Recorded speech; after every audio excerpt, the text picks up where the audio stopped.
అతడు సినిమాలో అవును ప్రకాష్ రాజ్ గారు అవును చాలా ఫాస్ట్ గా ఇది పట్టుకుని అది పట్టుకుని ఇది పట్టుకుని మొత్తం ఫింగర్ ప్రింట్స్ తీద్దాం అనే దాంట్లో ఒక మిస్టేక్ చేసేస్తారు. కరెక్ట్. అక్కడ మీద ఒక చిన్న ఎక్స్ప్రెషన్ అండి అంతే.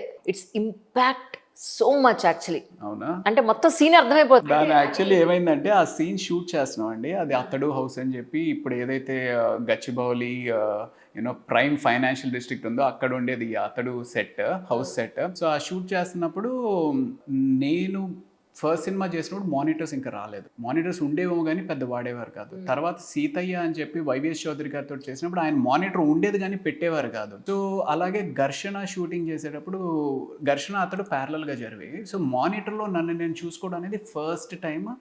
ఆ షాట్కే మేము చేస్తూ ఉన్నాము. సో ఆయన ఎప్పుడైతే కార్డ్ ఇచ్చేసిన తర్వాత ఆయన రిలీజ్ అవుతారు తప్పు జరిగిపోయింది అని. అవును. వెంటనే దానికి నేను ఎంత పని చేశారు సార్, ఎంత కష్టపడి దీనికోసం వస్తే మీరు అదటో ఇచ్చారు అనే ఒక ఎక్స్ప్రెషన్ ఆ సెన్స్ కన్వే అవ్వాలి. అవును. దానికోసం నేను ట్రై చేస్తూ ఉన్నాను కానీ ఐ కుడెంట్ గెట్ ఇట్. 5 టేక్లో 6 టేక్లో అయింది.